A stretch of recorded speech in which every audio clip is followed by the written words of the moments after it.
कुरान मजीद की वो आयत जो बच्चे बच्चे को याद है कि इन्ना लिल्लाह व इन्ना इलैहि राजिऊन।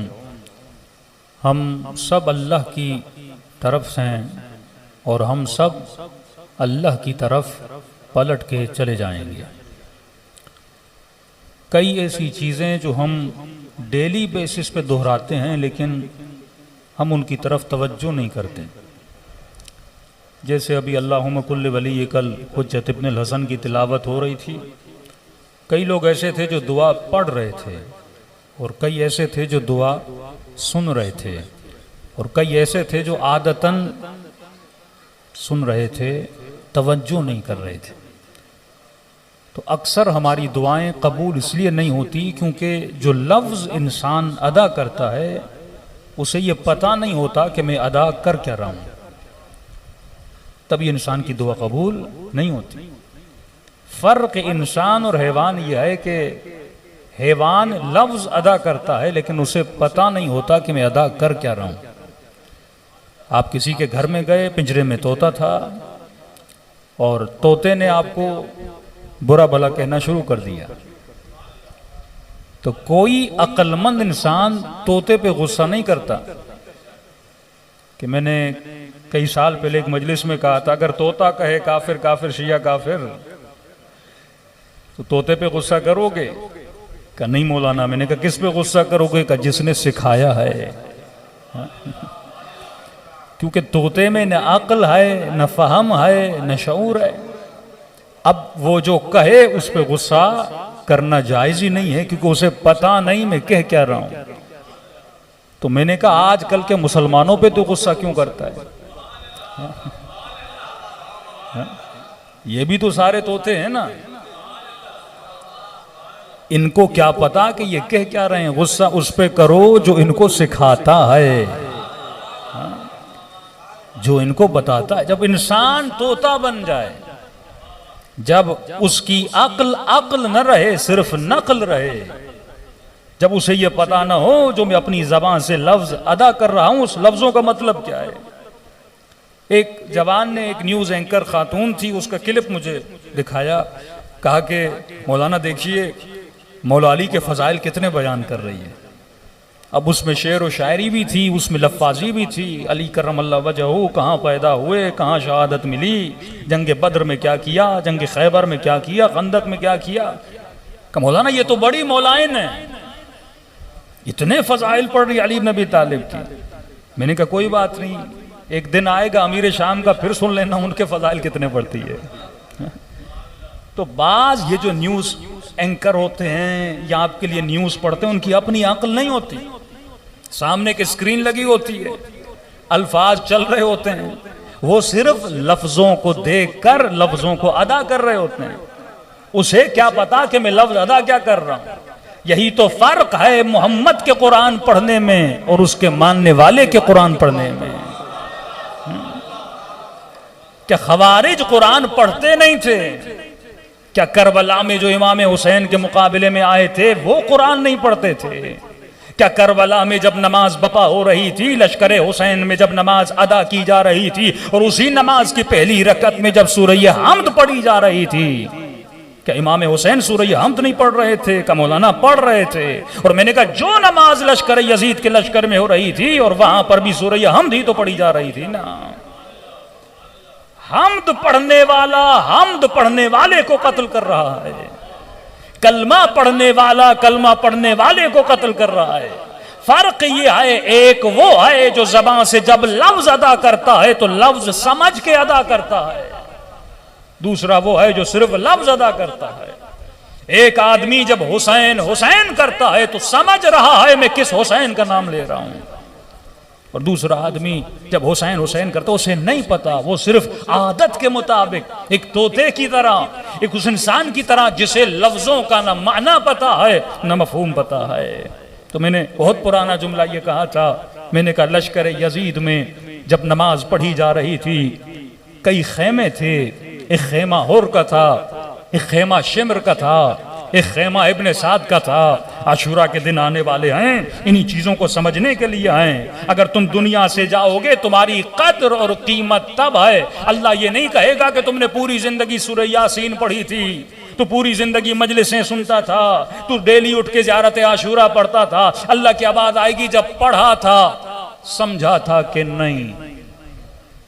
फिर क्यों कहा कुछ ऐसे हैं जो कुरान पढ़ते हैं पर कुरान उन पे लानत करता है। क्यों लानत करेगा कुरान?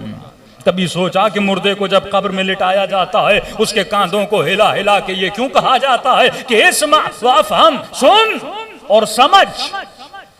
सिर्फ ये नहीं कि सुन, जो सुन के सुन हो जाएं वो और हैं, जो सुन के समझ जाएं वो और हैं।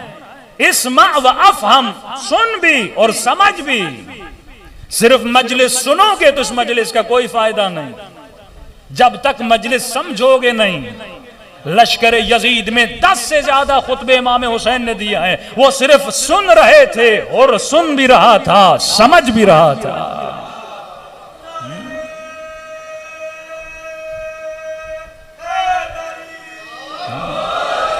यहां बात सुनने की नहीं है, बात सुनने और समझने की बात है। इस्मा वाफ, हम सुन और समझ। तुमसे पूछा जाएगा तुम्हारा इमाम कौन है, तो बता देना मेरा इमाम कौन है, अली इब्न अबी तालिब है। पूछा जाएगा तुम्हारा रब कौन है, तो कहना अल्लाह रब्बी। पूछा जाएगा तुम्हारी किताब कौन है, तो कहना कुरान व किताबी, कुरान मेरी किताब है। अच्छा, अक्ल रखने वाला इंसान ये तो सोचे, आज तक आपने ऐसी यूनिवर्सिटी, ऐसा स्कूल, ऐसा कॉलेज देखा है जो एग्जाम देने से पहले पर्चा आउट कर दे? कोई ऐसा स्कूल देखा है? तो बच्चे से इम्तिहान लेने से पहले पूरा पर्चा आउट कर दे कि बेटे कल तुम क्लास में आओगे, तुमसे ये पूछा जाएगा कि 2 + 2 कितना होता है, नबी ने हिजरत कब की थी, कौन सा सन था। आज तक आपने ऐसा कॉलेज नहीं देखा जिसमें सवालात के जवाबात पर्चे से पहले दिए जाए। और ये कब्र का पहला पर्चा है जिसमें जवाब पहले बताया जा रहा है। अब मरने वाला मुतमईन, उसको दफनाने वाला मुतमईन। मौलाना आपने तो बता दिया था ये पूछा जाएगा किताब कौन सी है, इमाम कौन है, अल्लाह कौन है, तो मैं क्यों घबराऊं? मुनकर व नकीर आएंगे, मैं बता दूंगा। मौलवी साहब ने भी बताया, बचपन में बच्चे को मस्जिद में भेजा तो उसने भी कलमा याद करवाया। अब 2 चीजें हैं, याद करवाया या रटवाया। रटने में और समझने में जमीन और आसमान का फर्क है। कब मेरे लिए तो बड़ी आसानी है, मुनकर व नकीर पूछेंगे तुम्हारा रब कौन है, कहूंगा अल्लाह रब्बी। किताब कौन है, कुरान व किताबी। इमाम कौन है, अली व इमामी। ईरान के बहुत बड़े आलिम जब अपने बेटे के ख्वाब में आए, बेटे ने कहा बाबा ये तो बताइए कब्र की पहली रात कैसी गुजरी। कहा मेरे लाल अपना हाल भी तुझे बताता हूं और कुछ लोगों का भी हाल तुझे बताता हूं जो मैंने देखा। का एक मुर्दे को मैंने देखा जब मलाइक पूछते थे बता तुम्हारा इमाम कौन है, वो कहता रहा अली यो इमामी। का फिर उसे मारते थे, फिर पूछते थे बता तेरा इमाम कौन है। कहा बता तो चुका हूं अली यो इमामी, अली मेरा इमाम है। का फिर मलाइकों ने मारा।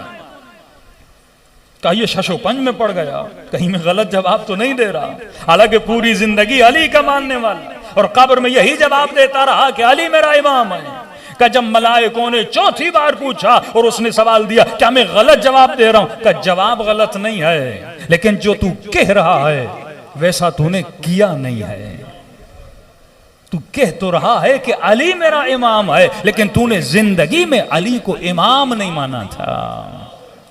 अब आम फहम जमा और मुस्लिम को समझाने के लिए इमाम होता कौन है? आप कहते हैं मौलाना ये मौलाना साहब हमारे इमाम जमात हैं। इमाम जमात के कुछ अहकाम हैं।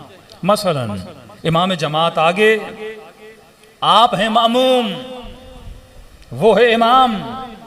अगर इमाम जमात भी हो वो मेहराब में खड़ा रहेगा, आप पीछे सफ़े बनाओगे। अब जमात का हुक्म यह है जब तक इमाम जमात रुकू में नहीं जाता आप नहीं जा सकते। पहले वो कहेगा अल्लाहु अकबर, फिर आप कहोगे अल्लाह अकबर। अब किसी मामूम ने यह किया कि इमाम के अल्लाह अकबर कहने से पहले अगर वो अल्लाह अकबर बोल दे, नमाज जमाअत बातिल है।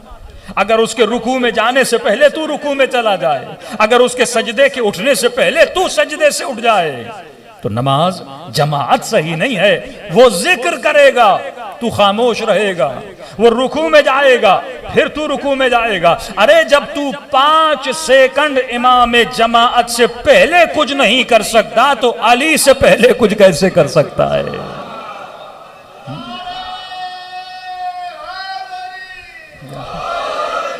मतलब ये तो एक आम फहम बात है। यहां पे नमाज जमाअत हो रही है और 10 लोग इमाम जमाअत के पीछे नमाज पढ़ रहे हैं और अचानक मैं मस्जिद में आया, मैंने पीछे खड़े होके फुरादा नमाज पढ़ना शुरू कर दी, तो देखने वाला खुद बताएगा ये सारे इमाम जमाअत के पीछे हैं और मौलाना फुरादा पढ़ रहे हैं। इसका मतलब मौलाना ने इमाम जमाअत के पीछे नमाज नहीं पढ़ी।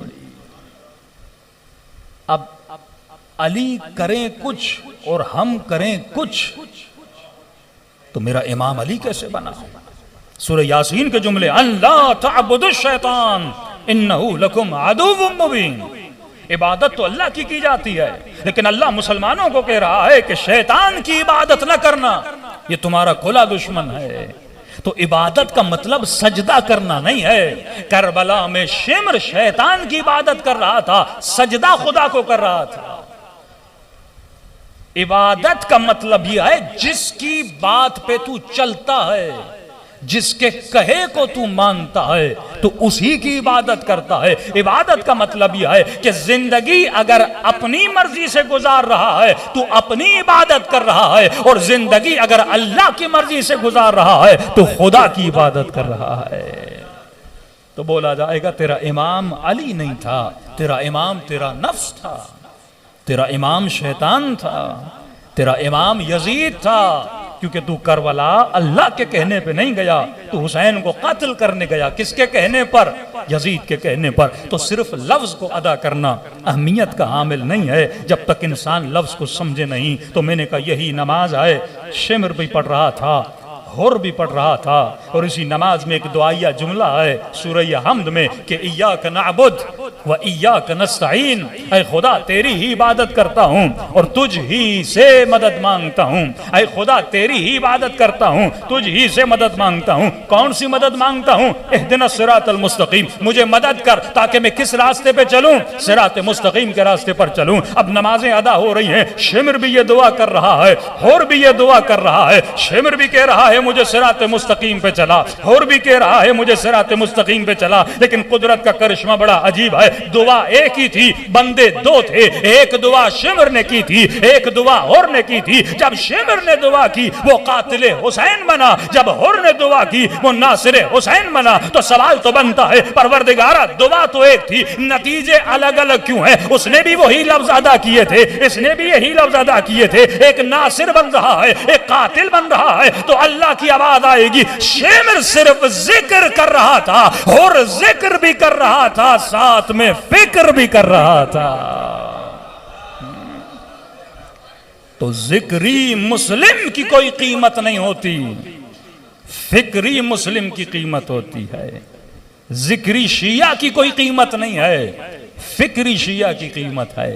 यानी जिक्र जब फिक्र के साथ मिलता है तो नूरुन अला नूर बन जाता है। तो जिक्र करने से मुस्लिम बनता है, फिक्र करने से मोमिन बनता है। अली अमीरुल मुस्लिमीन नहीं है बल्कि अमीरुल मोमिनीन है। जब तू फिक्र करेगा तो इमामुल फिक्र तुम्हारा इमाम बनेगा। तो मजलिस का मतलब यह है इंसान के सोए हुए जमीर को जगा दे। इमाम का मतलब यह है ज़ुहैर सोया हुआ था, किसने जगाया? इमाम ने जगाया। सुफरे पर बैठा है। अल्लाह ऐसी बाहया बाइफ़्फ़त बीवियां जब लोगों को अता करता है तो यही बीवी इंसान को फर्श से उठा के अर्श पे पहुंचा देती है।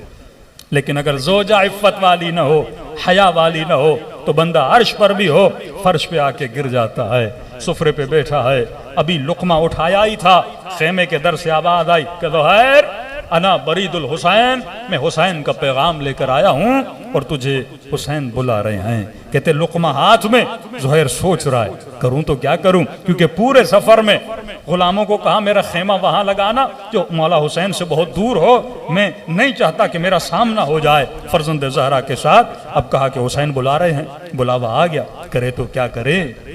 सोच ही रहा था इसकी बाइफ़्फ़त बीवी ने जो मकाम अहले बैत को जानती थी, उसने कहा वाय हो तुझ पे तो है, सोच क्या रहा है, नबी का नवासा तुझे बुला रहा है और तू सोच रहा है, क्या ये मकाम सोचने का मकाम है। यानी बीवी ने इसके ज़मीर को क्या किया, उजागर किया।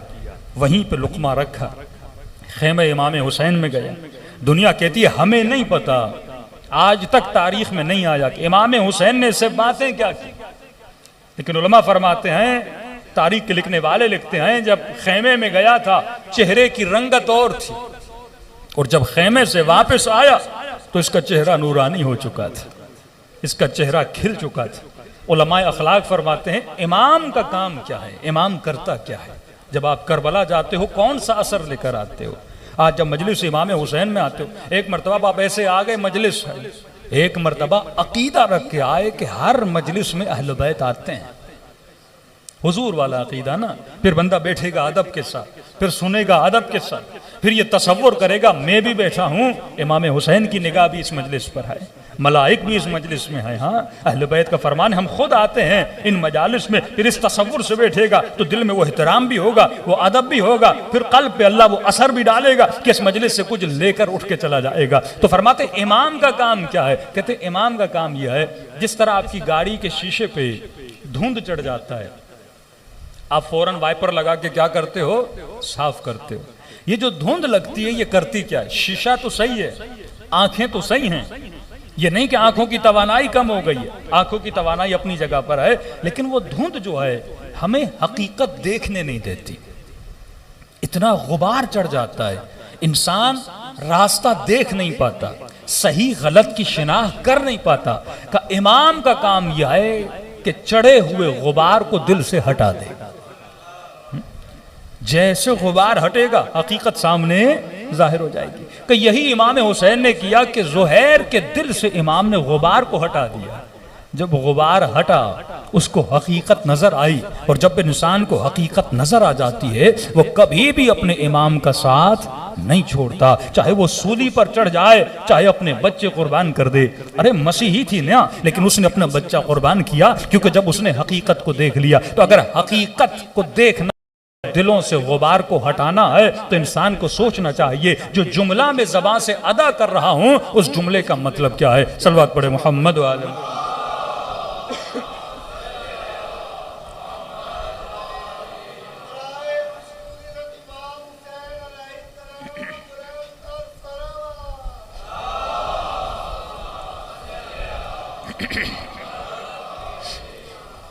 तमहीद बहुत लंबी हो गई, खुलासा कलाम ये कि इंसान जो अदा करे वो सोचे कि मैं जुमला अदा क्या कर रहा हूँ। कहते ना पाकिस्तान का मतलब क्या, वाक़ई मतलब है ला इलाहा इल्लल्लाह। हाँ, जिसकी गली गली में करप्शन, जिन लोगों के दिलों में निफाक, जिनकी सियासत में झूठ, ये मतलब है ला इलाहा इल्लल्लाह। लेकिन नहीं, जब परेड होती है तो कहते हैं मतलब क्या, ला इलाहा इल्लल्लाह। चीख चीख के बोलते हैं ला इलाहा इल्लल्लाह। अल्लाह तेरी चीखों से ला इलाहा इल्लल्लाह को नहीं मानता, तेरे अमल से ला इलाहा इल्लल्लाह को मानता है। हाँ? अपने अमल से जाहिर कर। अब कुरान, आज के बाद जब भी कुरान पढ़ो मैं कभी नहीं कहता कि आप कुरान के 10-10 जुज़ ख़त्म करें, नहीं, डेली एक आयत पढ़ो, उसी में गौर व फिक्र करो। आधी लाइन नहजुल बलागा की पढ़ो, उसमें गौर व फिक्र करो। अल्लाह ने हिदायत के चश्मे रखे हुए। इन्ना लिल्लाह, हम सब अल्लाह की तरफ से, व इन्ना इलैहि राजिऊन, और हम सब किसकी तरफ पलट के जाएंगे, अल्लाह की तरफ।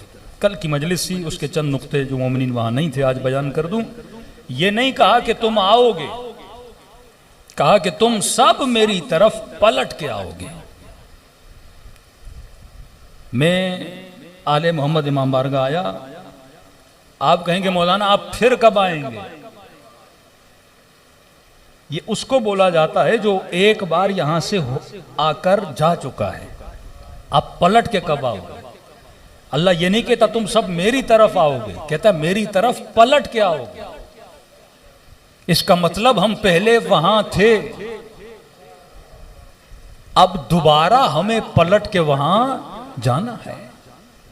तो आप कहेंगे मौलाना मुझे तो याद नहीं मैं वहां था। तो क्या तुम्हें याद है तू शिकम मादर में था? 9 महीने जो मां के पेट में था तुझे याद है? जिंदगी का 1 साल तुझे याद है? तो मेरा याद रहना न रहना में यार नहीं है। मैं यार क्या है? मैं यार यह है कि तुम्हारे अंदर कोई ऐसी निशानी होनी चाहिए जिससे ये यकीन हो कि मुझे पलट के वहां जाना है। और वो निशानी खुदा ने हर बनी बशर के अंदर रखी है। अगर इस निशानी को आप समझ ले आपकी जिंदगी में सुकून आ जाए। वो निशानी कौन सी है? कई लोग कहते हैं कि हिर्स नहीं होना चाहिए, ज्यादा खाही नहीं होनी चाहिए, लेकिन बंदा अपनी इस आदत पे कभी कंट्रोल नहीं कर पाता। कौन सी आदत? इसे जिंदगी में हर चीज ज्यादा से ज्यादा चाहिए। ये कभी भी अपनी जिंदगी में किसी भी चीज पे फुल स्टॉप नहीं लगाता। अकाउंट में 10,000 है कहेगा 1 लाख हो जाए, 1 लाख है कहेगा 10 लाख हो जाए, 10 लाख है कहेगा करोड़ हो जाए। ये कभी रुकता नहीं है। हाँ अभी पूछोगे जब जॉब नहीं है तो कहोगे हाँ भाई कौन सी नौकरी चाहिए? कहते मौलाना अब तो हम फकीरी में बैठे हुए हैं, 40-50 हजार की भी मिल जाए तो अल्लाह का शुक्र करेंगे, राजी हैं। चलो अल्लाह ने दे दी, 6 महीने गुजरे, लाख गुजरा, मौलाना 40,000 में गुजारा नहीं हो रहा। भाई 6 महीने पहले तुमने बोला 40,000 काफी है। नहीं मौलाना महंगाई बहुत हो गई, पेट्रोल बहुत महंगा हो गया, 40,000 में जिंदगी नहीं चलती। हमने कहा भाई फला बंदे की 20,000 तनख्वाह, उसका तो घर चल रहा है। नहीं मौलाना पहले नौकरी नहीं थी तो बाइक नहीं थी, अब नौकरी ली है तो बाइक भी लेनी पड़ी, अब अपने 50,000 के हिसाब से उस हिसाब का घर भी लेना पड़ा, इखराजात बढ़ गए। का ठीक है दुआ करते हैं अल्लाह आपकी तनख्वाह को बढ़ा दे। 50,000 से इसकी तनख्वाह हो गई 1 लाख। फिर 6 महीने के बाद मिले मौलाना इससे भी गुजारा नहीं होता। अगर इसकी 5 लाख भी तनख्वाह हो जाए इसका फिर भी गुजारा नहीं होगा। इसका कसूर नहीं है, हर बंदे के अंदर यह आदत है। फर्क यह है कि शिम्र दुनिया के लिए ख्वाहिश कर रहा था कि ज्यादा से ज्यादा मिले, और अहले बैत अपनी आखिरत के लिए ख्वाहिश कर रहे थे कि ज्यादा से ज्यादा मिले। ख्वाहिश वही है। आप मौला अली से पूछोगे मौला इबादत से थकते हो? मौला कहेंगे नहीं, जितनी ज्यादा अली करे अली कभी नहीं थकता। उनको इबादत में हिर्स है, इसको दुनिया में हिर्स है। ख्वाहिश तो एक ही है ना। अब किसी को आम ज्यादा पसंद है, किसी को तरबूज ज्यादा पसंद है, ख्वाहिश तो एक ही है ना। इसको अनलिमिटेड ही चाहिए, जो भी चाहिए अनलिमिटेड चाहिए। कहेगा शादी हो जाए, शादी हो जाए, शादी हो जाए, हो जाएगी। और बंद कमरे में पूछो दूसरी चाहिए, मर्द नहीं रुकता, कहेगा हाँ। कराची बहुत गंदा है, कश्मीर जाके मुझे घूमना है, हसीन से हसीन मंजर देखना है, चलो पूरा कश्मीर घूम के आया। का स्विट्जरलैंड भी घूमना है, स्विट्जरलैंड भी घूम के आ गया। तुर्की जाना है, तुर्की भी घूम के आ गया। फिर भी ढूंढता रहता है और हुस्न देखूं। दुनिया का हसीन से हसीन मंजर इसे मुतमईन नहीं करता, क्योंकि इसके अंदर एक ख्वाहिश है, इसे सबसे ज्यादा हसीन मंजर चाहिए। और इतना हुस्न की तलाश में रहता है, लेकिन वो हुस्न उसको यहां मिलेगा ही नहीं, क्योंकि यहां है ही नहीं। जिस चीज की तू तलाश में है वो दुनिया में है ही नहीं। जिस ख्वाहिश की तू तलाश में है वो दुनिया में है ही नहीं। अब इशू क्या है? इशू ये है कि जो जिस्म खुदा ने आपको दिया, ये जिस्म है लिमिटेड, महदूद। जो रूह इसके अंदर आई वो है लामहदूद। ये समझे कॉन्फ्लिक्ट है, टकराव है, बहुत बड़ा टकराव है। इंसान जिसको समझ नहीं पाता। अब जब जैसे ये बड़ा होता है, जवान होता है, 15 साल का, 20 साल का, सबसे पहली गलती जो इंसान करता है वो गलती ये करता है, अपनी हकीकत को जिस्म समझने लगता है। जो अंग्रेज गलती कर चुका, दिन रात जिस्म की खिदमत में लगा हुआ है, क्योंकि उसने ये समझा कि मैं कौन हूं, आरिफ काज़मी कौन है? एक मर्तबा मैं ये बोलूंगा कि आरिफ काज़मी यही जिस्म है जिसे देख रहे हो। अली भाई कौन है, मोहम्मद भाई कौन है, वसी भाई कौन है, आप बोलोगे ये जिस्म है, यही है। एक मर्तबा ये तारीफ है। लेकिन खुदा जब मौत देता है और जिस्मों को जमीन में दफन करवाता है, फिर उसी के लिए मजलिस पढ़ते हो, ये तसव्वुर क्या है कि वो जिस्म नहीं था, जिस्म मिट्टी से बना, मिट्टी में चला गया, वो जहां से आया था वहीं के पलट के चला गया। अगर मैंने ये समझा कि मेरी हकीकत जिस्म है तो दिन रात में मेहनत किसके लिए करूंगा, इसके लिए करूंगा। लेकिन सबसे बड़ा इशू और टकराव यह है कि तूने अपनी हकीकत जिस्म को समझा, लेकिन जो तू ख्वाहिश रख रहा है वो ख्वाहिश रूह की है, जिस्म की नहीं है। और रूह क्योंकि अनलिमिटेड है, उसकी ख्वाहिश भी अनलिमिटेड है। रूह लिमिटेड ख्वाहिश नहीं करता। मैंने कल एक मिसाल दी थी एक मजलिस में। आप बच्चों को ले जाते हैं ना, बच्चे कहते हैं बाबा खाना खाना है, तो एक रेस्टोरेंट पे जाते हो, आपके सामने मेन्यू आता है, अभी क्या खाओगे, बिरयानी खाओगे, कढ़ाई खाओगे, सारे मेन्यू को पढ़ते हो, एक खाना दो खाने बच्चों के लिए सिलेक्ट करते हो, खा के आ गए। एक मर्तबा किसी दोस्त ने कहा कराची में एक होटल खुला है, पर पर्सन 6,000 लेते हैं, 25 किस्म के खाने हैं। जायरों का मौसम भी आने वाला है। सबसे पहला मौलाना कौन सा होटल है, बूफे है कि नहीं, कितने खाने मिलेंगे, टेबल पे कितने खाने सजे होंगे। अब मौला का फरमान सुनना। मौला फरमाते हैं क्योंकि इंसान के अंदर ज्यादा से ज्यादा चीज हासिल करने की ख्वाहिश है, लेकिन क्योंकि जिस्म महदूद है, ये ज्यादा से ज्यादा जिस्म को दे नहीं सकता, लिहाजा ये हमेशा परेशान रहता है, हमेशा डिप्रेशन में रहता है, हमेशा परेशानी में रहता है, क्योंकि जो इसको चाहिए वो इसको मिलता नहीं, और जिसके लिए मांग रहा है वो जिस्म है, और जिस्म क्या है, महदूद है। अब लिहाजा जब ऐसे रेस्टोरेंट और होटल में जाओगे जिसमें 40 किस्म के खाने हैं, 6,000 भी पे करोगे, क्या होटल वाले पागल हैं कि तेरे लिए 25 खाने रखेंगे? उनको पता है जो आ रहा है उसका जिस्म महदूद है, पेट कितना खा लेगा, आधा किलो, 1 किलो। तुम पूरी फैमिली लेकर गए, अब हर बंदा तो 1 किलो नहीं खाता, उसमें बच्चा है जो 1 पाव खाएगा, एक खातून है आधा किलो खाएगी, तू 1 किलो खा लेगा, हिसाब तो वही बराबर हो जाता है। लेकिन सबसे बड़ा नुकसान यह है जब ऐसी होटलों से वापस आते हो, आजमा कर देख लेना, प्रैक्टिकल होकर देख लेना, जाकर खाना खा के वापस आना, लेकिन जैसे बाहर निकलोगे तुम्हारे अंदर इत्मीनान नहीं होगा, तुम्हारे अंदर सुकून नहीं होगा, और एक दूसरे से कहोगे यार खाने इतने थे, खा नहीं पाया, खाने इतने ज्यादा थे, खा नहीं पाया। कैसे खाओगे 40 खाने? पेट महदूद है, खाना बहुत ज्यादा सामने पड़ा हुआ है। अब कहोगे कस्टर्ड पड़ा हुआ था लेकिन पेट भर गया, मछली पड़ी हुई थी नहीं खाया, आइसक्रीम भी थी मैं नहीं खा पाया, अब थोड़ा यहां से थोड़ा वहां से थोड़ा, लेकिन थोड़े थोड़े से इंसान की ख्वाहिश तो पूरी नहीं होती। मौला फरमाते हैं ये परेशान रहता है जब ज्यादा खानों के सामने जाता है, लेकिन अपनी जमीन पर जो दाल रोटी खाने वाला है वो ऐसे सुकून से खाता है, क्योंकि और खाने हैं नहीं। जो दाल रोटी वो महदूद, पेट लामहदूद। तू अनलिमिटेड की ख्वाहिश कर रहा है लिमिटेड जिस्म के लिए, जबकि जिस्म महदूद है। कितना देगा इस जिस्म को? इसीलिए इंसान कंपनियां, मोबाइल्स, गाड़ियां, घर के डिजाइन, कपड़ों की वैरायटी, फैशन शोज, ये जितनी चीजें आप देख रहे हैं, ये सब चीजें एक चीज का ऐलान कर रही हैं कि इंसान अनलिमिटेड के पीछे है। ये डेली बेसिस पे डिजाइन बनाता है, मोबाइल की वैरायटीज को क्रिएट करता है, उससे भी खूबसूरत मोबाइल, इससे भी लग्जरी गाड़ी, इससे भी लग्जरी घर, कपड़ों के डिजाइन बदलता रहता है, बालों के डिजाइन बदलता रहता है, हर चीज को तब्दील करता है। क्यों? क्योंकि ये किसी चीज की तलाश में है, ये हसीन से हसीन की तलाश में है, ये जमील से जमील की तलाश में है, ये लामहदूद की तलाश में है, और पूरी जिंदगी इसकी गुजर जाएगी, इसे वो चीज मिल नहीं पाएगी। अंग्रेज कभी दरिया में घर बनाता है, कभी सहरा में घर बनाता है, 1 स्टार होटल, 2 स्टार होटल, अब 5 स्टार से आगे तो जा नहीं पा रहे। कितने स्टार बनाओगे, कितनी खूबसूरत दुनिया बनाओगे, कितना लग्जरी लाइफ स्टाइल बनाओगे, और लग्जरी से लग्जरी जिंदगी मिलने के बाद भी इसे इत्मीनान नहीं मिलता। कोई ये कहे कि मालदार बन जाऊं मुझे सुकून मिलेगा।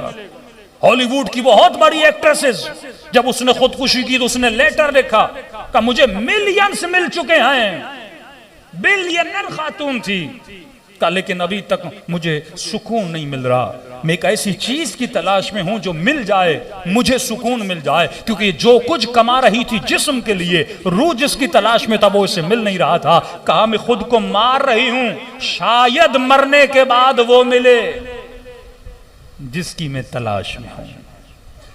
अब देखो दरे अली इब्न अबी तालिब पे तुझे क्या मिलता है। मौला फरमाते हैं परवरदिगारा, मेरे अंदर ख्वाहिश है अनलिमिटेड की, लामहदूद की, और दुनिया में कोई शे लामहदूद नहीं है। और अगर रूह किसी चीज की ख्वाहिश कर रहा है, बहुत इल्मी नुक्ता दे रहा हूं आपको, अगर रूह किसी चीज की ख्वाहिश कर रहा है, इंसान ख्वाहिश उसी चीज की करता है जिसे वो पहले देख चुका हो, जिससे पहले वो मिल चुका हो। पाकिस्तानी आम की ख्वाहिश करेगा, लेकिन जिसने जिंदगी में आम नहीं खाया वो आम की ख्वाहिश क्यों करेगा। तू तालिब उसी चीज का होता है जिससे पहले तू मिल चुका हो, जिसे मैंने देखा नहीं, मुझे क्या पता वो कैसा है। एक फल, एक पौधा आपने नहीं खाया, आपको क्या पता उसका जायका क्या है। भाई कराची वाले ने निहारी खाई, उसे पता निहारी क्या है। चाइनीज को क्या पता निहारी क्या होती है। कसीदे गाते रहो निहारी ऐसी होती है, उसे नहीं पता। और वो आपको बोले कुत्ते के गोश्त में बड़ा जायका है, आपको क्या पता कुत्ता क्या होता है।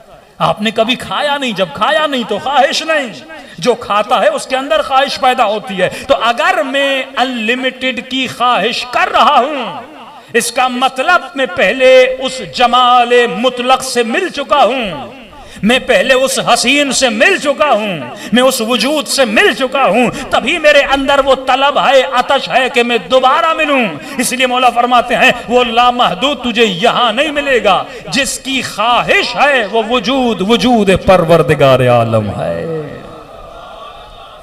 तभी जब अली के सर पे ज़रबत लगती है तो फरमाते हैं वल्लाहि फुज़्तु बिरब्बिल काबा, काबे के रब की कसम अली आज कामयाब हुए। कामयाब तब होते हैं जिसकी तलाश थी अली को, उसी की मुलाकात के लिए अली जा रहे हैं। इसीलिए मोमिन के लिए मौत मौत नहीं है, बल्कि महबूब की ज़ियारत का नाम है। सलवात पढ़े मोहम्मद वाले मोहम्मद।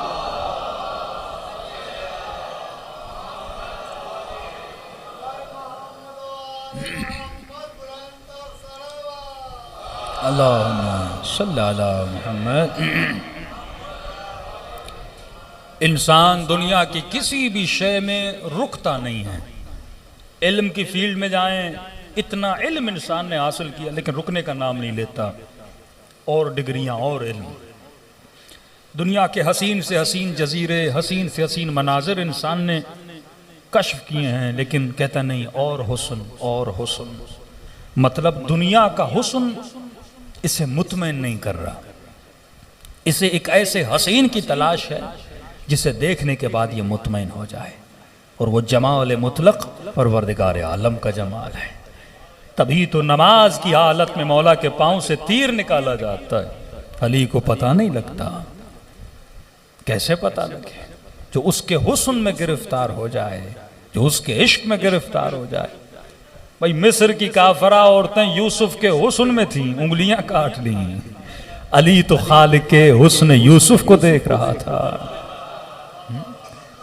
तभी करबला की मुसीबतें मसाइब के बावजूद सैयदा ज़ैनब फरमाती है मा राय तो इल्ला जमीला। बीबी ये कैसा हुस्न है, हुस्न रिज़ा। दुआए कुमैला पढ़ते हैं ना, फी कुल्लिल अहवाल मुतवाज़िआ, मुझे हर हाल में अपना मुतवाज़े बंदा बना। तो दिलों का जो किबला है वो जब तक खुदा न बने, ये एक ऐसी हकीकत है। अनलिमिटेड की ख्वाहिश करना, एक मसीही को लाओ, एक हिंदू को लाओ, इसी पॉइंट पे बैठ के बात करो कि तो तुम्हारे अंदर ये ख्वाहिश कहां से आई है, जरा सोचो तो सही। दुनिया की बड़ी से बड़ी चीजें मिल जाए, लोग मुतमईन नहीं है। आप क्या समझते हैं जरदारी मुतमईन है? आज मुतमईन होगा, उसने कोई बड़ा काम किया है पंजाब में, हाँ? लेकिन ये लोग जब रात को सोते हैं तो मुतमईन नहीं। ये अदम इत्मीनान की बात है ना। अल्लाह ने सब कुछ दिया है, इस बुढ़ापे की हालत में, बीमारी की हालत में भी बदमाशियां करे जा रहे हैं, करे जा रहे हैं, करे जा रहे हैं। मतलब ज़मीर मुतमईन नहीं है ना इन लोगों का। पूरे पाकिस्तान की हुकूमत मिली, मुतमईन नहीं। सिंध की हुकूमत मिले, मुतमईन नहीं। कितनी बार तुम लोग हुकूमतें करोगे, और कितना पैसा चाहिए, और कितनी दौलत चाहिए, कभी ये लोग मुतमईन नहीं होंगे, क्योंकि हर इंसान के अंदर अनलिमिटेड की ख्वाहिश है। अगर इनको आप क्या समझते हैं, आपके हुक्मरानों को सिर्फ पाकिस्तान की नहीं पूरे एशिया की हुकूमत दी जाए, मुतमईन होंगे? अमेरिका खुद को सुपर पावर कहता है ना, पूरी दुनिया पे कहता है मेरा कंट्रोल है, क्या वो मुतमईन है? और कंट्रोल, और कंट्रोल, और कंट्रोल। मरीख मिल जाए, चांद मिल जाए, पूरी कायनात अल्लाह इनको दे दे, ये फिर भी मुतमईन नहीं होंगे, क्योंकि रूह मुतमईन नहीं होती। ये ख्वाहिश रूह की ख्वाहिश है, मुझे अनलिमिटेड से अनलिमिटेड चाहिए, लेकिन ये जिस चीज को मांग रहा है उसको वो नहीं चाहिए, उसको खुदा चाहिए। अल्लाह अकबर, हर शय से बड़ा खुदा है। अब जिसको तू मिल गया उसे सब कुछ मिल गया ना, जिसे खुदा मिल जाए उसे और क्या चाहिए? इसीलिए मौला फरमाते हैं दुनिया की हुकूमतें अली के नजदीक मच्छर के पर के बराबर नहीं है, क्योंकि अली को अल्लाह ने विलायत अता की है। इससे बड़ी हुकूमत क्या है? जो अल्लाह की मर्जियों को शबे हिजरत खरीद ले, जो रब की मर्जी खरीदे, उसे ये सरोकार नहीं कि यजीद राजी है कि नहीं, अमीर शाम राजी है कि नहीं, जो खुदा को राजी कर देना। अल्लाह कहते सारे खजाने मेरे हैं, अगर मैं तुझे मिल गया तुझे और क्या चाहिए? गोया तू ही मालिक बना ना। विलायत का मतलब क्या? अहले बैत मालिक बने ना। जो कुछ अल्लाह का वो आले मोहम्मद का बन गया ना, जिनसे वो राजी हो गए उनसे वो राजी। फातिमतुम बज़अतुम मिन्नी, ये मेरे जिगर का टुकड़ा है। ये जिस पे गजबनाक होती है उस पे अल्लाह गजबनाक होता है, ये जिससे राजी होती है उससे अल्लाह राजी होता है। तो उन्होंने पूरी जिंदगी बंदों को राजी नहीं किया, बंदों के खालिक को राजी किया। ये अक्लमंद इंसान का काम है। आप मुझे राजी करोगे, कितने दिन राजी करोगे? बीवी को राजी कितने दिन करोगे? औलाद को राजी कितने दिन करोगे? हाँ? लेकिन अल्लाह को राजी कर लो। हुसैन ने करबला में खुदा को राजी किया, और जो रब को राजी करे, क्योंकि वो बाकी है, जो उसे राजी करता है वो भी उसके जिक्र को बका देता है। दूसरा फार्मूला खुदा का याद रखना, अल्लाह मजलूम को बरकत देता है, मजलूम को बरकत देता है। ये एक फिकी मसला भी है। एक दिन में कितने बकरे ज़बा होते हैं, कभी अंदाजा लगाया है? एक दिन में, मैं तेहरान का आपको बता दूं, एक रिसर्च हुई थी, तो उन्होंने कहा एक दिन में, पुराने ज़माने की रिसर्च थी, पूरे ईरान में एक दिन में 50,000 बकरे ज़बा होते हैं। कितने बकरे? 50,000 बकरे। एक बकरी साल में बच्चे कितने देती है? एक बच्चा। एक दिन में तूने 50,000 बकरे ज़बा कर लिए। और मासूम फरमाते हैं बकरी सबसे मजलूम हैवान है, क्योंकि ज्यादा से ज्यादा ज़बा होती है, मजलूम है। और अल्लाह मजलूम को क्या देता है? बरकत देता है। आज तक अपनी जिंदगी में कहीं भी 400 कुत्तों का लश्कर देखा है? कहीं भी अपनी गलियों में 10 कुत्ते, 8 कुत्ते, 9 कुत्ते, और साल में एक कुत्ता बच्चे कितने जनता है? अब मुझे नहीं पता, लोग कहते हैं 8 से 9 बच्चे जन्म देता है, लेकिन आज तक आपने इनकी 400 की भी कंपनी नहीं देखी होगी। लेकिन जिंदगी में 2-2 हजार बकरियों को एक साथ चलते हुए देखो। एक खुदा मजलूम को यूनिटी देता है, दूसरा खुदा मजलूम को बरकत देता है। तो ये दुश्मन की भूल है कि शियों को मारने से शिया खत्म होता है। कितनी भी गर्दनें काटें, बकरे की भी कटती हैं, हलाल हैवान है ना। कुत्ते तो कटते भी नहीं है, हाँ? लेकिन खुदा ने बकरियों को बरकत दी है। ये मासूम की मिसाल आपके सामने छठे इमाम की बयान कर रहा हूं। उनको खुदा बरकत देता है क्योंकि वो मजलूम है। जो कौमें मजलूम होती हैं वो खौफ न खाएं कि हम मरने से कम होंगे। बकरियां खौफ नहीं खाती, क्योंकि अल्लाह ने वादा लिया है मैं मजलूम को बरकत देता हूं। पूरी तारीख उठाइए, जितनी नस्ल आले अली की कत्ल हुई है, किसी की नस्ल कत्ल नहीं है। मैं सिर्फ मंसूर दबानिकी के किस्से बताऊं तो उसमें शायद मजलूमियत आले अली पे अगर अशरा हो जाए तो वह अशरा भी कम है। मजालिम आप सुनेंगे आपके रोंगटे खड़े हो जाएंगे। मर्द और औरत, बगदाद की दीवार, कुछ कहते हैं 40, कुछ कहते हैं 25 जिंदा सैयदों को दीवारों में गाड़ा गया। जिंदा यानी ये दीवारें सादात की लाश पे बनी। मैं नाम नहीं लेना चाहूंगा, लेकिन इशारा आपके लिए काफी है। आज पूरी दुनिया में चले जाइए, आपको सैयदों की बस्तियां मिलेंगी, लेकिन दुश्मन अली और दुश्मन की नस्ल की कोई बस्ती आज तक देखिए। कोई ये कहे कि मौलाना ये जो गांव है ना, ये फला साहबी के बेटों का गांव है, नहीं मिलेगी। लेकिन पूरी दुनिया में कई गांव मिलेंगे जो बोला जाता है ये नस्ल मूसा काज़िम के हैं, ये ज़ैदी सादात हैं या फला सादात हैं। कत्ल होने के बावजूद खुदा बरकत दे रहा है, क्योंकि मजलूम को अल्लाह बरकत देता है। तो इन चीज़ों में पढ़ने की आपको ज़रूरत नहीं है। जिस चीज़ का अल्लाह ने, अल्लाह का फार्मूला, अल्लाह की सुन्नत हमेशा बाकी रहती है। बस ये चीज़ अपने जहन में रख लेना कि तुम वहाँ से आए हो, वहीं पलट के जाओगे। कहीं ऐसा ना हो अपनी उखरवी ख्वाहिश को दुनिया पे लगाना शुरू कर दो। वही काम जो इब्ने साद ने किया। इमाम ने कहा तुझे रे की हुकूमत का दाना भी नसीब नहीं होगा, मिल भी जाए तो क्या होगा, कितने साल उससे लज्जत लेगा। ये सिर्फ वहम है कि मेरे अकाउंट में 10 करोड़ है, ये वहम है। तू 10 करोड़ से खाता कितना है? जो पेट अल्लाह ने जरदारी को दिया, नवाज शरीफ को दिया, खान को दिया, वही पेट आपको दिया है। पेट तो वही है, साइज तो वही है। कोई 400 ग्राम खाएगा मैक्सिमम, कोई 800 ग्राम, इससे ज्यादा तो नहीं खाता। मौला अली फरमाते हैं ये पेट हलाल से भी भरता है, हराम से भी भरता है। ये तेरी शिनास है, तू पेट को जहन्नुम के ईंधन से भरता है या अल्लाह की इताअत से भरता है। हाँ? ये तेरा इख्तियार है। जो आंखें तुझे मिली वो आंखें उनको मिली।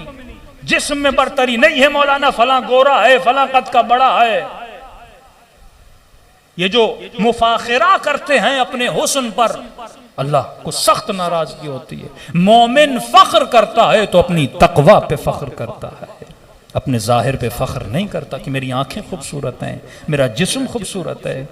ये तो अल्लाह की मर्जी, जिसको तो जिस्म दे उस पे तुम्हें अल्लाह का शुक्र अदा करना है। बस ख्वाहिश वो रखना जिससे तुम्हारी आखिरत बने। मौत खौफ का नाम नहीं है, मौत मुलाकात खुदा का नाम है। वल्लाह मौत से हसीन तोहफा खुदा किसी बंदे को नहीं दे सकता। अगर बच्चे को पता चले ना मैं कितनी छोटी माँ की शिकम में था, वो दुनिया में आने से खुश होता है, क्योंकि बहुत बड़ी कायनात में आता है। फरमाते हैं बिल्कुल इसी तरह जब दुनिया के पेट से निकलकर इंसान आलम बरज़क के पेट में जाता है तो अल्लाह का शुक्र अदा करता है। एक हदीस सुन लीजिए, फरमाते हैं दुनिया में जितने जायके हैं, आप सेब खाओगे कितने जायके मिलते हैं? मैक्सिमम एक सेब मीठा होगा, कोई सेब मीठा खट्टा होगा, 2 जायके मिलेंगे, मिठास भी आएगी, खटास भी आएगी। मेरे मौला मासूम फरमाते हैं दुनिया आखिरत में एक फल के अंदर खुदा ने 1.5 लाख जायके रखे हैं। 1.5 लाख जायके। वहां के रंग और हैं, वहां की लज्जतें और हैं। ये जरूर है तू 60 साल दुनिया का कैदी है, ये तकलीफें जिंदगी तो एसी के रूम में भी गुजर जाती है और गर्म कमरे में भी गुजर जाती है। लेकिन सवाल यह है तू खुद को कैसा अली इब्न अबी तालिब के सामने पेश करेगा। मन यमुत यरनी, जो भी मरेगा वो अली की ज़ियारत करेगा। कि जब तू दुनिया में आता है तेरे माँ बाप तुझे गोद में लेते हैं, जब तू दुनिया से जाता है तो अली और मोहम्मद तुझे गोद में लेते हैं। ये माँ बाप जिनकी तू आज मजलिस करवा रहा है, ये तुम्हारे जिस्मों के माँ बाप हैं। अना व अली अबवा हाज़िल उम्मा, हम तुम्हारी रूहों के बाप हैं। हम नफ़क़े रूह अव्वल जो मुस्तफ़ा की रूह थी उसी रूह से तुझे नफ़क़ा मिला है, लिहाजा हम तुम्हारी अरवाह से अटैच हैं। अगर तू वहां पर ऐसी शक्ल बना के आएगा, अगर किसी माँ की गोद में माजूर बच्चा आता है तो माँ को कितनी तकलीफ होती है, 9 महीने का इंतजार होता है, बाप मुंतजिर रहता है। सही सालिम बच्चा आए तो माँ बाप खुश होते हैं, लेकिन कोई ऐसा बच्चा है जिसकी टांग कटी हुई हो, जो आंखों से नाबीना हो, जो कानों से बहरा हो, कितनी तकलीफ होती है इस माँ को और बाप को। अली फरमाते हैं बिल्कुल इसी तरह हम तुम्हारी अरवाह के बाप हैं। जब तू दुनिया से जाता है, अली तेरे इस्तकबाल में तुझे गोद में लेने के लिए तैयार रहता है। खुशी तब होती है जब तू सही सालिम होकर मैं समेत तम्मार की तरह अली की गोद में आता है, सलमान की तरह अली की गोद में आता है। लेकिन अगर तू माजूर होके मरेगा, जैसे तेरी मां को तकलीफ होती है वैसे अली इब्ने अबी तालिब को तकलीफ होती है। और शुक्र खुदा करें, किसी ने मासूम से पूछा मौला क्या अली वाले भी माजूर पैदा होंगे, नाकिस पैदा होंगे? जिस तरह बच्चे नाकिस होते हैं ना, हाथ कटे हुए, 4 हाथ 4 आंखें 2 सर 2 दिल, नाकिस बच्चे।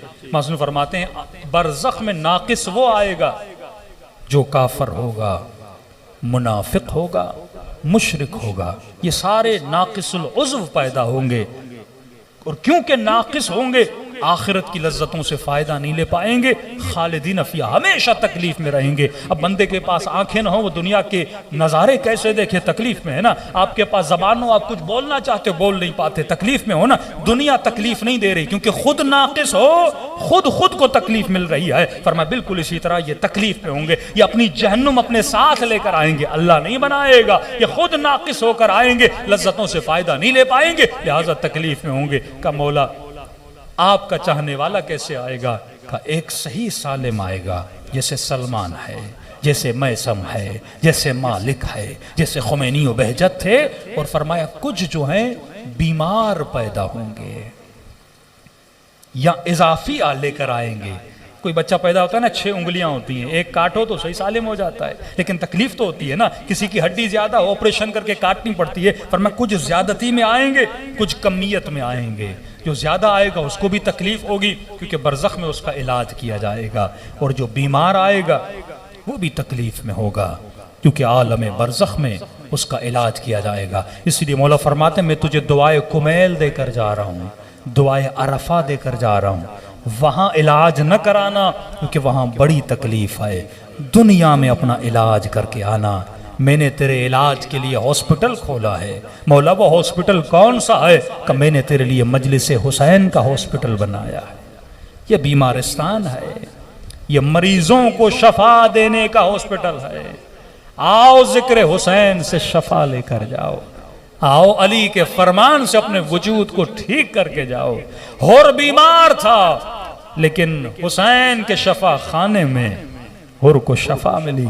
हम डॉक्टर हैं, तू मरीज है, आजा अपने अंदर से बुरी आदतों को निकाल, आजा अपनी आंखों को पाकों की ज़ियारत के लिए आमादा कर, अपनी ज़बान को इमाम ज़माना से बात करने के लिए तैयार कर, अपने कानों को अपने वक्त के इमाम की आवाज़ को सुनने के लिए आमादा कर, अपने जिस्म को इमाम ज़माना के वजूद से गले लगाने के लिए तैयार कर। वो पाक है, उनके करीब वही जाता है जो पाक हो। जो जबान दिन रात लोगों की माओ बहनों को निगाहे हराम से देखता है, ये फर्जंद ज़हरा की ज़ियारत नहीं कर सकता। ये क़यामत में अंधा होकर पैदा होगा, ये हुसैन की ज़ियारत नहीं कर सकता। जो खातून दिन रात गीबत करती है, ये गूंगी होकर पैदा होगी, ये अपने इमाम से बात नहीं कर पाएगी। जो खातून अपने बालों को नामहरमों के सामने रखती है, उसके क़यामत में बाल नहीं होंगे। शक्ल रसूल खुदा फरमाते हैं 10 हैवानों की शक्लों में मेरी उम्मत आएगी। यह फार्मूले अली और आले अली ने दिए, रसूल ने दिए कि हम दुनिया में तुझे फार्मूला बता रहे हैं। अगर बच्चे का ख्याल नहीं करोगे और नाकिस पैदा हो,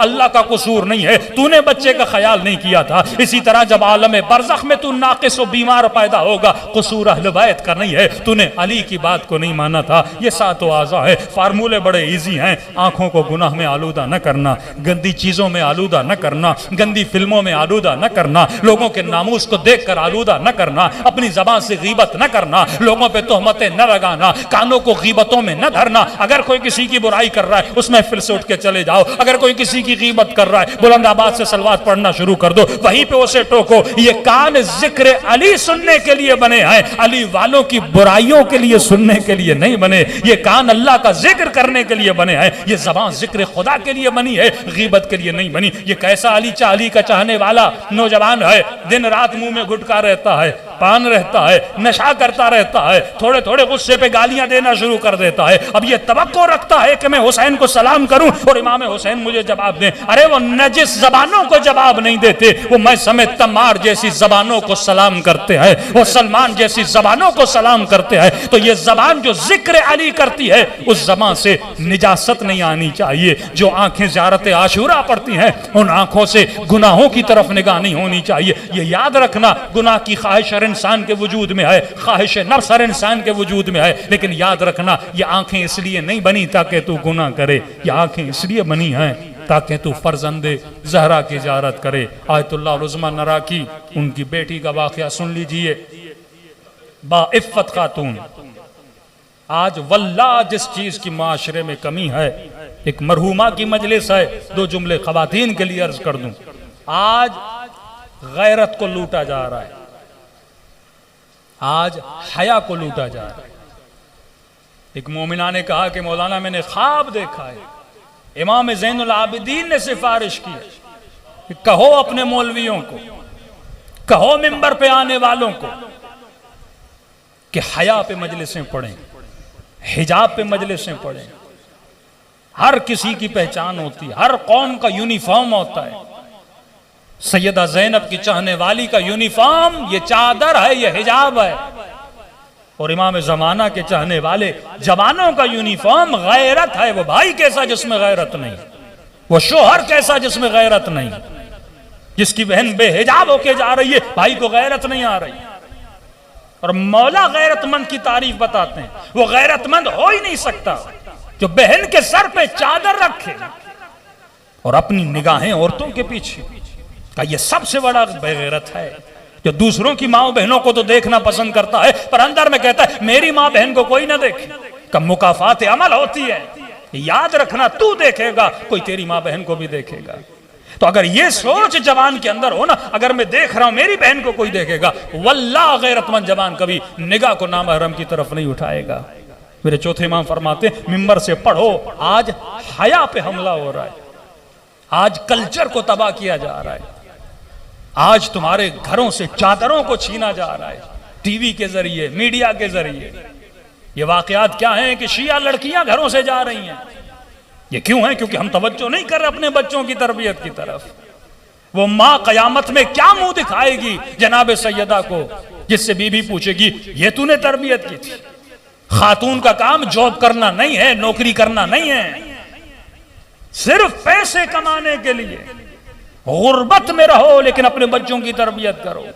8-8 घंटे 9-9 घंटे तुम जॉब करोगी, बच्चों की तरबियत कौन करेगा? मुआशरे में अगर तरबियत का फर्ज अल्लाह ने किसी को दिया, वो औरत को दिया। मर्द की जिम्मेदारी तरबियत नहीं है, औरत की जिम्मेदारी तरबियत है। एक अच्छी खातून अपने शोहर की तरबियत भी करती है। हम साइकोलॉजी में कहते हैं औरत के बच्चे सिर्फ ये नहीं है जिनको पास, शोहर भी एक बच्चा है उसके सामने, उसे अपने शोहर की तरबियत करनी है। औरत का सब्र ज्यादा होता है, उसका तहम्मुल ज्यादा होता है। करबला में सैयदा ज़ैनब का नक्श, सैयदा ज़ैनब का किरदार हमें क्या बता रहा है? बच्चों को कौन संभाल रही है? बीबी ज़ैनब। सकीना को कौन सहारा दे रही है? बीबी ज़ैनब। सारी बीबियों को कौन सहारा दे रही है? सैयदा ज़ैनब। हालांकि इमाम ज़ैनुल आबिदीन इमाम है, लेकिन ये ड्यूटी मौला की नहीं है, सैयदा ज़ैनब की है। क्योंकि औरत का हौसला होता है, उसमें सब्र होता है। पूरे सफर में पर्दे पे गिरिया क्यों है? चादर पे गिरिया क्यों है? करबला की हर मुसीबत में सैयदा ज़ैनब की चादर का जिक्र क्यों होता है? मोमिन रोता है। कभी सोचो तो सही, बीबी ज़ैनब को करबला ले जाया क्यों गया? कभी सोचो तो सही, शिम्र और आले शिम्र ने जिन पे तुम ज़ियारत आशूरा में सौ लानतें करते हो, क्या जुर्म था इनका? बीबियों की चादरें लूटी ना। आज का शिम्र भी तुम्हारी बेटियों की चादरें लूट रहा है। समिअत बिज़ालिक फरज़ियत पे, क्या तू तमाशा देख रहा है? क्या तेरी वो जिम्मेदारी नहीं जो अहले बैत ने तुझे बताई? तो आज एक मुहज्जबा खातून का यूनिफॉर्म यह है जो शरई हिजाब है वो करे, जो उसकी जिम्मेदारी है। बचपन से अपनी बच्चियों को समझाओ कि अल्लाह बच्चा औरत से पैदा करता है, माँ की कोख से पैदा करता है, कोई जिम्मेदारी देकर पैदा कर रहा है ना। अल्लाह ने एक सिस्टम बनाया, एक निज़ाम में विलायत बनाया है। विलायत का मतलब अलीउन वलीउल्लाह नहीं है, विलायत एक पूरे सिस्टम का नाम है। जिस सिस्टम में बच्चा पलता है, पलने के बाद जवान होता है, जवान होने के बाद उस तरबियत में जब पल के जवान होता है, फिर जाके इमाम ज़माना का सिपाही बनता है। तुम निज़ाम तागूत में बच्चे बड़े करोगे, कलमा सीख लेंगे, नमाज सीख लेंगे, कुरान सीख लेंगे, लेकिन आउटपुट क्या होगा? हजरत लुकमान की मिसालें क्यों नहीं समझते कि जमीन में चावल का दाना डालो, लेकिन दुआ करते रहो कि खुदाया गंदुम दे, गंदुम दे, गंदुम निकलेगी। निजाम गंदे निजाम में बच्चों को बड़ा करोगे और तवक्को ये रखोगे कि बच्चे हुसैनी बने, कभी नहीं बनेंगे। ये पूरा फार्मूला, ये पूरी मैथमेटिक है, 2+2 4 बनता है। ये हो नहीं सकता कि तुम गलत तरबियत दो, 24 घंटे बच्चे गेमों पे बैठते रहें, 24 घंटे बच्चे फिल्में देखते रहें। अब तवक्को ये करो इस बच्चे को ख्वाब में इमाम ज़माना की ज़ियारत हो जाए। दिन रात आंखें लोगों के नामूस के पीछे हो और ज़ियारत करबला पे कहो कि खुदा इमाम ज़माना की ज़ियारत करा। नजिस आंखें कभी पाक चेहरों को नहीं देखती, नजिस ज़बानें कभी इमाम से हम कलाम नहीं होती। तो आज सबसे ज्यादा जरूरत इस बात की है कि इंसान अपनी खवातीन के हिजाब का ख्याल करे। वल्लाह हिजाब लूटा जा रहा है। 10 साल के बाद आपका क्या हाल होगा आप तसव्वुर नहीं कर सकते। इतनी तेजी से फहाशी को बढ़ाया जा रहा है। फिर उस मजलिस का फायदा क्या, जिसमें आने वाला जो मिंबर पे बैठ रहा है उसी में शर्म और हया नहीं है, जो मजलिस में आते हुए देख रहा है कि खवातीन के सरों पे चादर नहीं है और उसे फुर्सत नहीं है वाह वाह कराने से। शरई फर्ज है, अगर तू आंखों से देखे एक शिया खातून सर पे चादर नहीं रख रही तो जाके मिंबर से बोल। शरई फर्ज है, जब देख रहा है आज जवान नशे में जा रहे हैं, जवान की जबान पे दिन रात गाली है और तू मिंबर से इनसे वाह वाह करवा रहा है। गाली वाली जबान कितने भी नारे मारे उसका फायदा नहीं। बदहिजाब खातून जितना भी सर पे मातम करे उसका फायदा नहीं। ये मुमकिन नहीं है। इन्नमा यतक़ब्बलुल्लाहु मिनल मुत्तक़ीन, कुरान की आयत है। खुदा अमल मुत्तकी फर्द का कबूल करता है, किसी फासिक का अमल कबूल नहीं करता, किसी गुनहगार का अमल कबूल नहीं करता। तो पहले अपने वजूद को पाक कर, वजूद की जमीन को पाक कर, फिर इसमें मोहब्बत अली का दाना डाल, फिर देखिए मैसम तम्मार कैसे बनता है। आए नराकी की बेटी अफीफा खातून शादीशुदा थी, शोहर हज करके आया, अब मुस्तती थी, यानी इन पे हज वाजिब हो चुका था। इनका नाम निकला हज के लिए। अब हज पे कैसे जाएं, शोहर हज करके आया, सिर्फ इन्हीं का नाम निकला, इनको अकेला हज पे जाना था। तो अपने वालिद को कहा कि बाबा मैं कैसे जाऊं। गैरतमंद भाई और शोहर कभी अपनी औरतों को सफर पे अकेला नहीं भेजते। जब गैरत कम हो जाती है ना तो बीवियों को अकेला भेज देते। वो सफर ज़ियारत ही क्यों ना हो, अपना बंदा साथ होना चाहिए या चंद औरतों के साथ जाए। तो इन्होंने जो औरतें जा रही थीं, 8-10 औरतें एक काफिले में वो पैदा की। का बेटी ये सारी जानने वाली हैं, 1-2 आयतुल्ला और की बेटियां थी, साथ गए। अब ये खातून अपने बाप को जब वापस आई तो उन्होंने वाकया सुनाया कि बाबा जब तवाफ काबा हो रहा था, अब एक पूरी जिंदगी वो खातून जिसने नामहरम से ज्यादा बातें नहीं की, जो बाजारों में ज्यादा नहीं गई, जो मर्दों के महफिल में नहीं बैठी, ये हुज्ब खत्म हो जाता है ना। एक खातून नामहरम से बात करती है घबराहट, लेकिन एक में इतना कॉन्फिडेंट 10 नामहरमों से बात, उसमें कोई फर्क नहीं पड़ता। अब कहती है हज का मौसम, शियों का ihराम और अहले सुन्नत का आपको पता है, आदमी तो समझे आधा उसका जिस्म नजर आ रहा होता है। अब हज वाजिब, तवाफ वाजिब। कहती है जैसे तवाफ करने जाती, हज का रश आपको पता है क्या होता है, इतना रश मर्दों का, यहां से कंधा लग रहा है, वहां से कंधा लग रहा है। अब कहती है बाबा मैं हया वाली, इफ्फत वाली जिंदगी में कभी निकली नहीं, सामने हज तवाफ भी वाजिब, करूं क्या करूं। एक तरफ हया इफ्फत, दूसरी तरफ वाजिब तवाफ। कहती मैं कोने में खड़ी होकर कांपने लगी। इसके वालिद ने इसको जिक्र दिया था कि बेटी जब परेशान हो जाओ एक जिक्र करो। अल्लाह के 2 नाम थे वो दोहराने, या हाफिज़ या हफीज, या हाफिज़ या हफीज। कहती है मैं जिक्र करने लगी, खुदाया करूं तो क्या करूं। एक तरफ तूने हया का दर्स दिया, इफ्फत का दर्स दिया, दूसरी तरफ तवाफ भी वाजिब है, मर्दों के कांधे लग रहे हैं, मुझे आदत नहीं मर्दों की महफिल में जाने की। कहती जहां खड़ी थी अचानक मेरे कानों में एक आवाज आई कि जिसे इमाम जमाना के साथ तवाफ करना है वो जल्दी आ जाए। कहते कानों से बस आवाज टकराई, और जैसे आवाज टकराई मेरी निगाह 5-6 लोगों पे पड़ी। वजूद इमाम को देख रही थी। एक बूढ़ा था, बड़ा नूरानी चेहरे वाला, बड़ी दाढ़ी वाला। उसने मुझे इशारा किया कि मौला के पीछे खड़ी हो जाओ। कहता इतनी रश में वो 5 लोग थे, उनके अतराफ में कोई नहीं था, एक हिसार था गोया। मैं मौला के पीछे खड़ी रही। मैंने 7 तवाफ इमाम के पीछे किया। तवाफ करने के बाद फिर कह रही मुझे पता नहीं लगा, और मुझे ये याद भी नहीं कि मैंने 7 तवाफ में जिक्र कौन सा किया, क्योंकि वो दहशत, वो उबूहत जो इमाम ज़माना की मेरे वजूद पे तारी। कहते मुझे याद नहीं मैंने जिक्र क्या किया। को मैंने सलवात पढ़ी, मैंने तकबीर पढ़ी, मैंने जिक्र लब्बैक अल्लाहुम्मा लब्बैक, क्या मैंने कहा मुझे कुछ याद नहीं। बस मैं इमाम ज़माना के इश्क में गोया महबूत हो चुकी थी, मुझे समझ नहीं आ रही थी।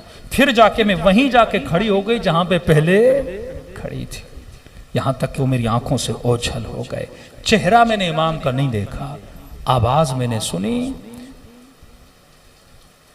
तो मन यत्तक़िल्लाह यजअल लहू मखरजन व यरज़ुक़हु मिन हैसु ला यहतसिब व मन यतवक्कल अलल्लाह फहुव हस्बुह। जब तू अल्लाह पे तवक्कुल और तक़वा करता है, अल्लाह कहता है फिर मेरा वादा है, मैं रास्ता वहां से बनाता हूं जहां से तूने सोचा भी नहीं है। जब रिज़्क़ की जिम्मेदारी मेरी है, तू हया कर, तू अफीफ बन, फिर देख खुदा तेरे लिए क्या करता है, वो खुद रास्ते बनाता है। तो अजीज़ो तवक्कुल की कमी है। जितना मौला हुसैन का नाम लेते हो इतना इमाम हुसैन पे यकीन भी किया करो, जितना खुदा का नाम लेते हो इतना यकीन भी किया करो। करबला मैदान यकीन का नाम है। सैयदा ज़ैनब का यकीन खुदा हम सबको अता करे। दिलों को करबला लेकर चलें और दुआ करें कि खुदा सुफ्र इमाम हुसैन से हमें भी वो गज़ा नसीब करे जो जनाब हुर को नसीब की थी, हमें वो रूहानियत अता करे जो जनाब ज़ुहैर को अता की। दिलों को मुतवज्जे करें ज़रिए इमाम हुसैन की तरफ, करबला के शुहदा की तरफ, जन्नतुल बकी की तरफ, और अपने गरीब मौला को अदब के साथ सलाम करें। अस्सलाम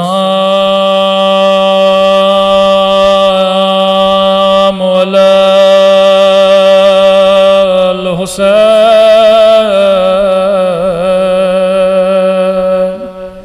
व अला अली इब्न हुसैन व अला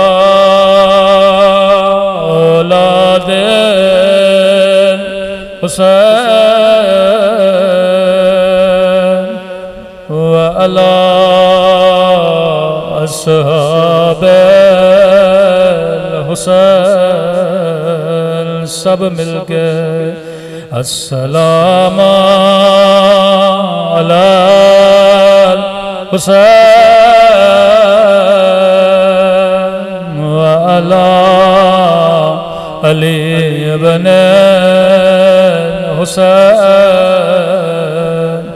व अला औलाद व अला अस्हाब। लफ्ज़ हुसैन बुलंद आवाज़ से पुकारिए अस्सलाम अलल हुसैन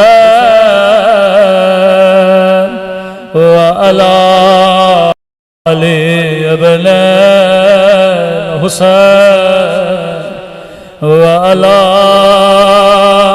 औलाद हुसैन व अला अस्हाब। मेरा सलाम हो ज़ैनब की लुटी हुई चादर पे,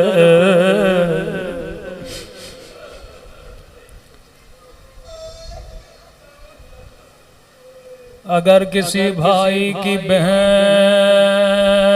ज़ैनब जैसे हो, अगर किसी बाप की बेटी ज़ैनब जैसे हो, पहले मकाम सैयदा ज़ैनब को पढ़ो और समझो। जो बीबी कूफे आती थी,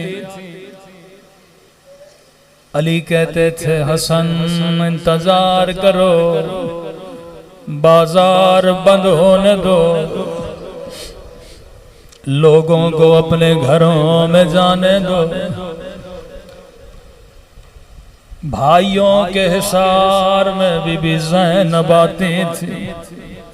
सफर पे जाना होता तो रात के अंधेरे में निकलते थे, किसी नामहरम की निगाह न पड़े। अब समझो इमाम ज़ैनुल आबिदीन पे क्या गुजरे। जब निगाह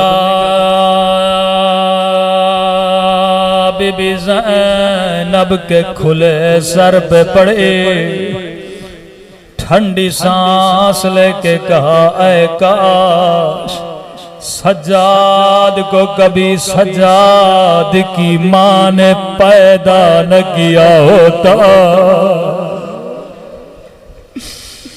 कद सक़तत उम्मी, मैं पैदा होने से पहले ही मर जाता। कभी पुफी ज़ैनब का खुला सर न देखता। मुझे नहीं पता आप में से कितने लोग शाम गए, जो नहीं गए अल्लाह उनको नन्ही सी कब्र की ज़ियारत नसीब करा।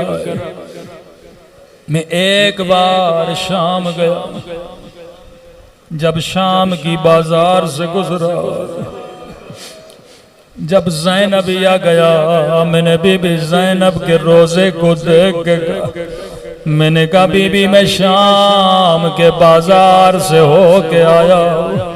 बीबी एक जुमला कहना चाहता हूँ, बीबी आज का शरीफ भी इस बाजार से नहीं गुजर सकता।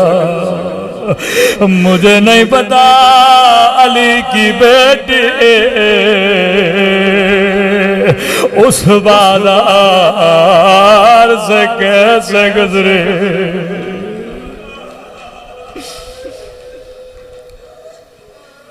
मुहर्रम का महीना शुरू होने वाला, हर नुए खां का नुआ सुनोगे, लेकिन कभी कभी रात के अंधेरों में इमाम ज़माना का भी नोहा सुना करो। ज़ियारत नाहिया इमाम ज़माना का नोहा सुनेंगे मेरे मौला कैसे सलाम करते हैं, रो के फरमाते हैं, मेरा सलाम उन जख्मी कलायों पे ओ जिन्हें पसे गर्दन बांधा गया था। ये किसी जाकिर के सलाम नहीं, किसी नुहे खां के सलाम नहीं, इमाम ज़माना के सलाम है। दूसरा सलाम इससे भी बड़ा दर्द भरा सलाम है। रो के फरमाते मेरा सलाम उन जख्मी रुखसारों पे ओ जिनका रंग बदलता रहा। ये नहीं कहा जिनका रंग बदल गया, बल्कि बदलता रहा। कभी शिमर के तमाचों ने रंग काला किया, ओ कभी जालिम के तमाचों ने ओ रंग नीला किया। फरमाए मोमिन तू पानी रोता है, लेकिन तेरा इमाम ज़माना खून रोता है। फरमाया जब भी तेरी आंखों में आंसू हो, मेरे ज़हूर के लिए दुआ किया करना। किसी मोमिन ने कहा मौला जब दुआ करो तो खुदा को कौन सा वास्ता दूं। फरमाया अल्लाह तो वास्ते कभी रद्द नहीं करता। बड़े अजीम वास्ते। मौला कौन से वास्ते? फरमाया एक जब भी दुआ करो खुदा को मेरी पुप्पी ज़ैनब का वास्ता दिया करो। मौला दूसरा वास्ता कौन सा? एक मेरी पुप्पी ज़ैनब का वास्ता दिया करो, दूसरा मेरी नन्ही सी सकीना का वास्ता दिया करो। अल्लाह ये दो वास्ते कभी रद्द नहीं करता। आइए खुदा को आज यही दो वास्ते देते हैं। ओ मेरे अल्लाह तुझे ज़ैनब के लुटे हुए चादर का वास्ता और तुझे उस कुर्ते का वास्ता जो जिंदान शाम सकीना के बदन से उतारा गया। वल्लाह खुदा ये दो वास्ते कभी रद्द नहीं करते। इसलिए इमाम हुसैन फरमाते शियो जब भी ठंडा पानी पियो, मजलिस में पियो, ऑफिस में पियो, कहीं भी पियो, फरमाया मेरी सकीना को याद किया करो। एक एक घूंट के लिए मेरी बच्ची को तमाचे मारे गए। बड़ी तकलीफें देखी हैं इस नन्ही सी बच्ची ने।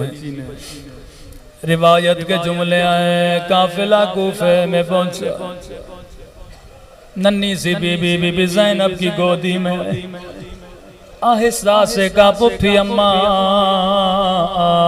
मुझे बड़ी प्यास लगी है। पुप्पी अम्मा एक घूंट पानी का मिल जाए। बीबी ज़ैनब ने कहा सकीना खामोश हो जाओ, यहाँ पानी देने वाला कोई नहीं, पत्थर मारने वाले बहुत। छत पे एक मोमिना बैठी थी, आवाज को सुन लिया, दौड़ी दौड़ी गई, गिलास में पानी भरा, आकर बीबी ज़ैनब को दिया। कहती है कैदी बीबी मैं तेरी बच्ची के लिए पानी लाई, तेरी बच्ची प्यासी नहीं रहेगी। बीबी ज़ैनब ने पानी सकीना को दिया। कहती है कैदी बीबी जब तेरी बच्ची पानी पी ले मेरे लिए कुछ दुआएं कर लेना। बीबी ज़ैनब ने कहा मैं दुआ क्यों करूं? कहा क्योंकि मेरे मौला का फरमान है अल्लाह कैदियों की दुआ कभी रद्द नहीं करता। ओ कैदी बीबी मेरी जिंदगी गुजर गए, मैंने कभी तुझ जैसे कैदी नहीं देखे, मैंने कभी 4 साल कैद नहीं देखे। बीबी ज़ैनब ने कहा सकीना पानी न पीना, पहले इसके लिए दुआ करना। ओ सकीना हम सैयद है, किसी का एहसान नहीं उठाते। अब रावी के जुमले हैं, अभी तक बच्ची का सर नीचे था, जैसे दुआ के लिए अपना चेहरा बुलंद किया। कब बता कौन सी दुआ करूं? मोमिना की निगाह सकीना के जख्मी कानों पे पड़ गए, ओ जख्मी रुखसारों पे पड़ गए, ये अपनी सारी दुआएं भूल गए। कहती है कैदी बीबी दुआ करो अल्लाह मेरी बच्ची को कभी तेरी तरह कैद न बनाए। सकीना ने दुआ के लिए हाथों को उठाया, ओ मेरे अल्लाह तुझे मेरी यतीमी का वास्ता, ओ किसी बच्ची को मेरी तरह यतीम न बनाना।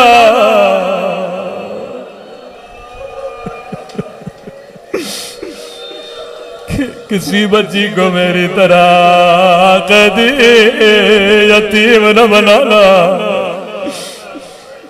हाँ बता और तेरे लिए दुआ क्या करूं? दूसरी दुआ ने पूरे काफिले को रुला दिया। कहती है कैदी बीबी मुद्दतें गुजर गई, मैं मदीना नहीं गई, अल्लाह गुर्बत में किसी को वतन का नाम न सुनाए। तसव्वुर करो कराची में बैठ के तुम करबला का नाम सुनते हो, तेरी आंखों से आंसू आते। ज़ैनब ने कूफे में मदीने का नाम सुना, नाना का रोजा याद आया, सुगरा याद आ गए। फौरन का मोमिना मदीने जाकर क्या करोगे? कहती है कैदी बेबे मदीने में मेरा हुसैन है, मदीने में मेरा अब्बास है, मदीने में मुझे कुरान पढ़ाने वाले मेरी आका दादी और मुझे हिजाब सिखाने वाले मेरी आका दादी। बीबी ज़ैनब को बड़ा प्यार आया। का मोमिना तूने हुसैन का नाम लिया, तूने अब्बास का नाम लिया, क्या मदीने वाली बीबी से नाराज हो? जरा बता तेरी बीबी का नाम क्या है? इतना कहना था। कहती है कैदी बीबी मेरी मजाल मैं अपनी बीबी से नाराज हो जाऊं, लेकिन मेरी मजबूरी समझो, मैं अपनी बीबी का नाम नहीं ले सकती। क्यों नहीं ले सकती? ओ कैदी बीबी बाजार का माहौल है, ना महरमों का मजमा है, मेरी बीबी नाम है अली की बेटी का।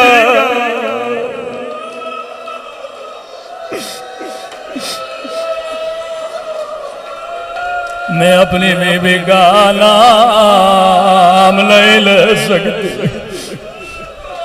मैं कुर्बान जाऊं इस मोमिना के अदब पे, मैं कुर्बान जाऊं इस मोमिना की मोहब्बत पे। बीबी ज़ैनब ने एक जुमला का मोमिना अगर मैं दुआ करूं तेरी दुआ यहीं कबूल हो जाए, क्या कहोगे? कहती है कैदी बीबी कहना क्या चाहती? का अगर मदीने वाले बाजार में नजर आए तो क्या कहोगे? इतना कहना था, मोमिना को जलाल आया। कहती है कैदी बीबी जबान संभाल के बात कर, मेरी बीबी तुझ जैसी कैदिन नहीं के बाजार में आए। इतना सुनना था ज़ैनब को जलाल आया, चेहरे से बालों को हटाया। ओ उम्मे हबीबा नहीं पहचाना अना ज़ैनब बिल्कुल, अरे मैं ही ज़ैनब और मेरा हुसैन मारा गया और मेरा अब्बास मारा गया। ओ वो दिन गुजर गए, ओ ज़ैनब कैदी बन गए। अला लअनतुल्लाह अलल कौम ज़ालिमीन। परवरदिगार तुझे वास्ता सैयदा ज़ैनब की लुटी हुई चादर इस घराने की मजलूमियत का हमारे मौला और आका इमाम ज़माना का ज़हूर फरमा। हम सबको मौला के आवान व अंसार में शरीक फरमा। परवरदिगार मोहम्मद जिन मरहूमा के लिए मजलिस रखी गई, खुदा उनके दरजात को बुलंद फरमा।